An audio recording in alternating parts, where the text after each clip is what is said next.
ગામથી આવો છો? હું અમદાવાદથી આવું છું. બરાબર. અને અગાઉ કેના માટે દ્વારકા મુખ્ય સંશોધન કેન્દ્રમાં આવ્યા હતા? હું એક વિડીયો જોઈને આવેલો છું. હા. મને 2-3 જણાનો અભિપ્રાય મળેલો છે વિડીયો ઉપરથી જ. હા. અને હું મારા બાપુજીને આજે 12 મહિના પહેલી વાર હું લઈને આવ્યો હતો. હા. અને મને સારું લાગ્યું છે. પહેલી વાર થોડો ફરક લાગ્યો છે. પછી બીજી વાર હું 2 મહિના પછી આવ્યો. હું એમ અમૃત પુષ્પ લઈ જાઉં છું. એના માટે બહુ સારું છે. કેન્સર માટે તો બહુ સારામાં સારું છે. પણ એની પરેજી જે આપણે ડૉક્ટર સાહેબ કહે છે ને એ પાળવી જરૂરી છે. તો એના માટેના આ વસ્તુ સારી છે.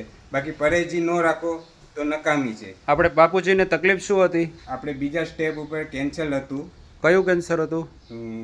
ગલોફાનું. બરાબર. હાલમાં ફેરફારો શું છે? હાલમાં અત્યારે જે અંદર જે સાંધી હતી ને એ નાબૂદ થઈ ગઈ છે.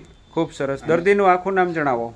ભગવાનભાઈ નારાયણભાઈ ડાંગોદરા, ગામ અંબાડા, તાલુકો ગીરગઢડા, જિલ્લો સોમનાથ, ગીર સોમનાથ. અને તમારો મોબાઈલ નંબર જણાવો. 99-240-82-418. બરોબર. કે કોઈ આવી તકલીફવાળા દર્દીઓ હોય તો તમારી પાસેથી પણ અમારા કેન્દ્ર વિશે માહિતી મેળવી શકે. બરાબર. તો લોકોને એક સાચી દિશા મળે. જય દ્વારકાધીશ. જય દ્વારકા.